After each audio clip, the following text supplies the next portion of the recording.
আপনি যদি নিজে চেষ্টা না করে থাকেন তবে বিশ্বাস করা কঠিন যে বুকের স্তম্ভের সোনার আংটি দক্ষতার সাথে সরানো যেতে পারে। বলা হয়ে থাকে যে এটি ঝুগে লিয়াং এর বুদ্ধিদীপ্ত কাজ যখন তিনি খোড়া কুটিরে একা থাকতেন। এটি একটি আপাতদৃষ্টিতে সহজ ধাঁধা যা অগণিত প্রতিভাবান মানুষকে হারিয়ে ফেলেছে।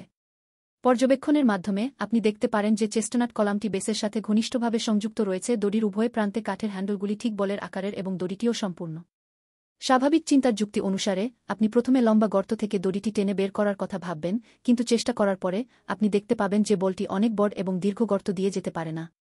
দ্রুত মনের কিছু লোক অবিলম্বে রেশম কাপড় পরিবর্তন করবে, সোনার আংটিটি তুলে নেবে এবং বুকের স্তম্ভটিকে নিচ থেকে উপরের দিকে সম্পূর্ণভাবে বাইপাস করবে বলে মনে হয় যতক্ষণ না তারা শেষ পর্যন্ত বল এবং কাঠের হাতলের মধ্য দিয়ে যাবে।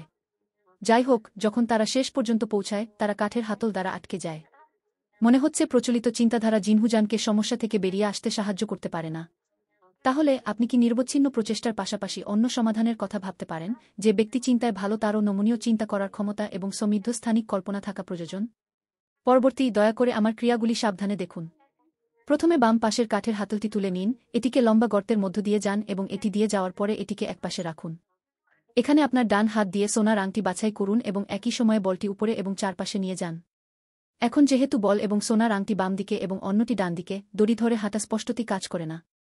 এই মুহূর্তে আপনাকে সোনার আংটিটি বিপরীত দিকের লম্বা গর্তে ঢোকাতে হবে এবং তারপরে সোনার আংটিটি সফলভাবে অপসারণের জন্য বলের চারপাশে ঘুরতে হবে।